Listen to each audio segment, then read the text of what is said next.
Hi guys. So here I am again with another one of these CIA videos.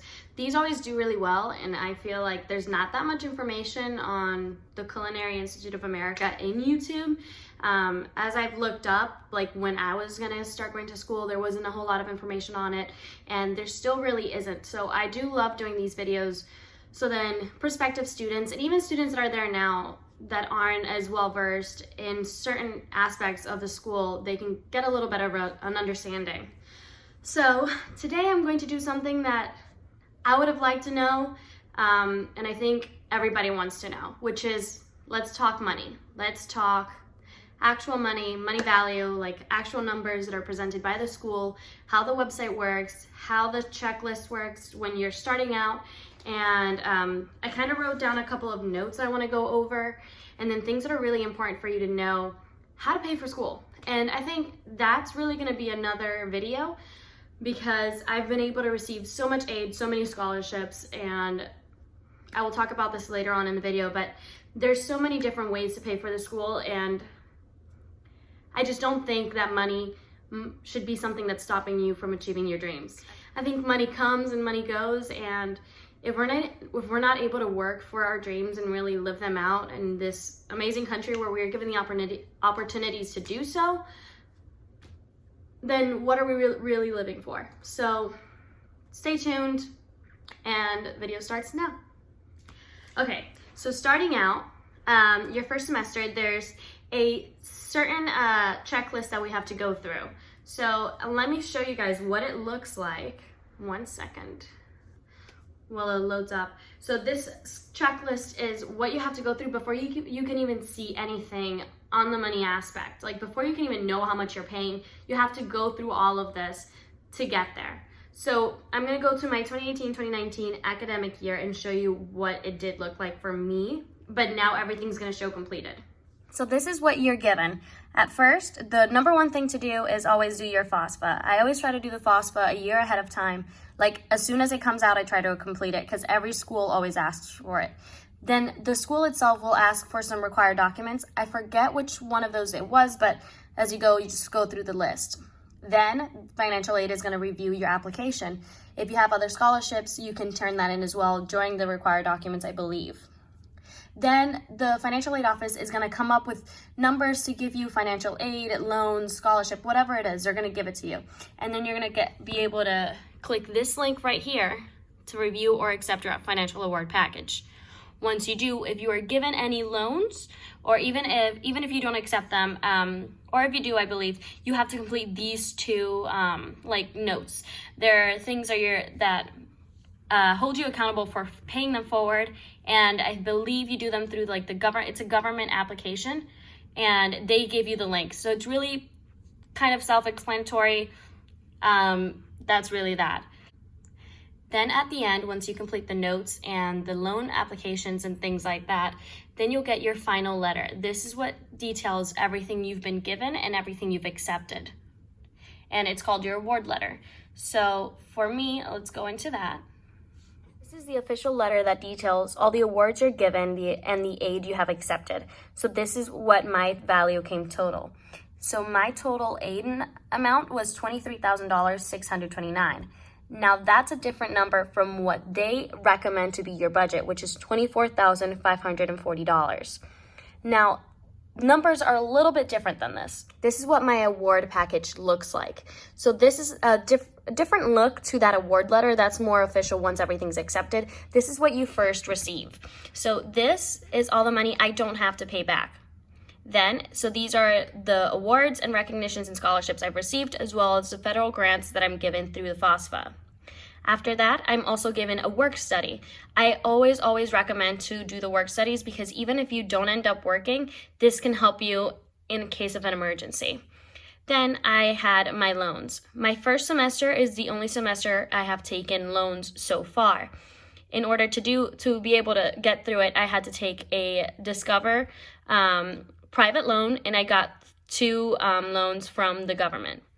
Now, this was something that was just so important to me, and it stressed me out so much my last semester at UCF because at points, I had done everything, I had gotten accepted, I was almost ready, I was making all the plans to move to CIA, and then it just seems like I applied to loans, and none would work. Like, they would all deny me, and it was just so confusing because supposedly I had such a good credit score, but even then I wouldn't get these loans, and it was just so stressful, and I thought, damn it, like, I'm not gonna be able to go to the school of my dreams, like, I'm gonna have to give up because this is just not gonna happen for me. And at the very end, Discover came through, and I had to take something that had high interest rates, but I figured I was able to do UCF debt-free, and this is the school of my dreams, and if I'm really if I believe in the school as much as I do, then I need to be able to invest in it. And I tried to do it as smart as possible and still apply for as many scholarships as I possibly could. But my first semester, it being my last semester at UCF, and then starting school the day of my graduation, everything was just so connected and so in between that I just did not have the time to apply for as many scholarships as I would have wanted to. So if I could give you advice into that, if you know you're going into CIA, look for as many external scholarships as you possibly can. It matters. A few hours you do to apply for a scholarship can save you thousands and thousands of dollars, and I will show you in my next semester. So this was my first semester. I ended with $8,581 of loans. That's all I have right now. That is all I have up to date. I did not take any loans for semester number 2. And semester number 3, which is externship, you don't pay anything. So keep that in mind. So how much does it cost to go to the CIA per semester? Well, it's between $18,000 to $24,000 depending on if you live on campus or not. Regardless of if you live on campus or not, you still have to pay a $1,900 board fee, which applies to the food you will be receiving at school. You are given there's like a point system that you're able to spend every day depending on your class level. From freshman to senior, freshmen get less points, seniors get more points. Everybody is given enough points to get the amount of food they need, but we are given extra points the more senior we are to use it for whatever we would like. So before we go into my semester 2, which is the second example I have, let's talk about the charges that are made to your account. Tuition ends up being $15,100. That is for a full-time course load. Either 12 credits up to 18 credits, it does not matter, you still pay the same amount. So depending on how you look at it, it's best to do as many credits as possible because that's what you're getting the most money for your buck. Like, that's really where you're paying them like the best amount of money.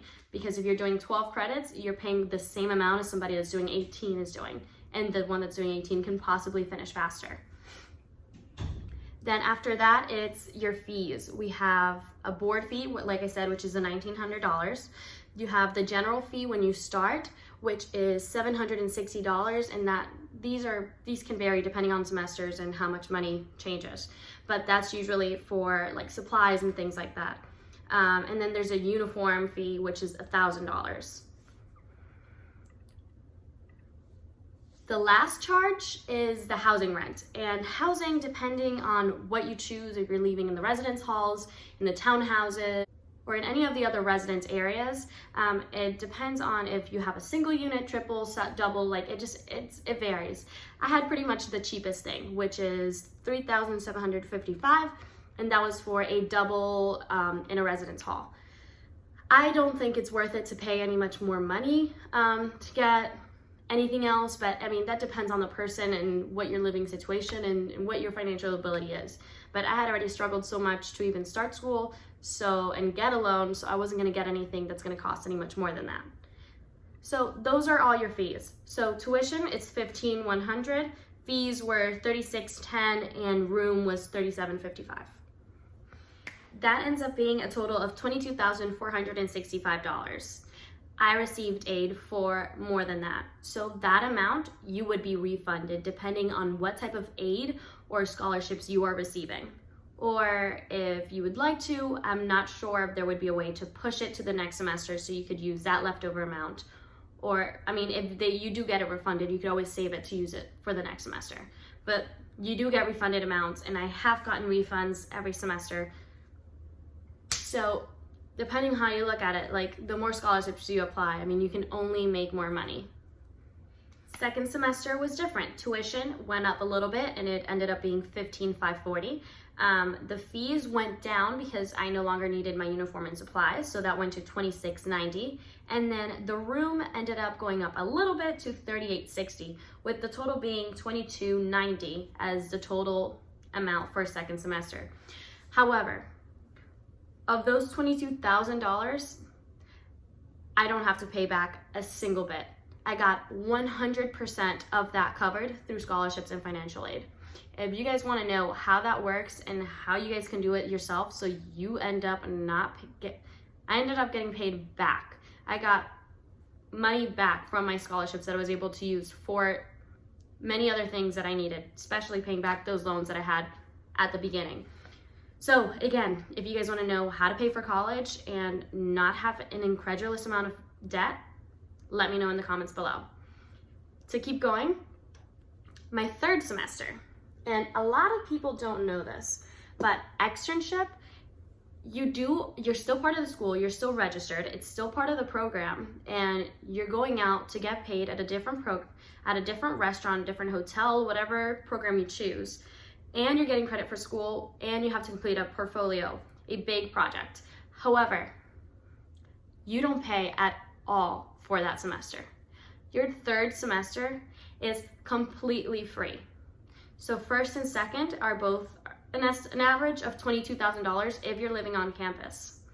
The associate's degree is 5 semesters, one of which is externship, one you don't have to pay. But if you want to average out how much your CI education is going to cost, just do 22,000 times 4. Let me help you out with that. That's flat out around $88,000. With other fees, things that will happen, dorm room supplies, things like that, you can estimate it's around $100,000 to pay for a CI education. Now, is that worth it? Well, I think that's for you to answer. But is it worth it for me? 100%. I would not change a single thing I have done.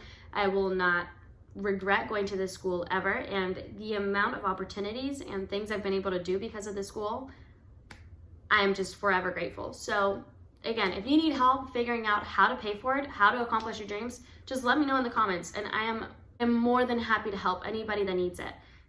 I wish I had a resource that could have given me this insider information when I was going into school. But regardless, I wouldn't change anything other than really focusing on those scholarships that first semester, so I wouldn't be $9,000 in debt. But everything happens for a reason. So thank you guys for watching. Thank you so much for all the good feedback, the DMs, everything like that. Please keep letting me know what you want to see, and I will be trying my best to do so. There's a lot going on around in the world, but just because some things are uncertain doesn't mean we can't plan for our future. So stay safe, stay happy, and carry on. Peace.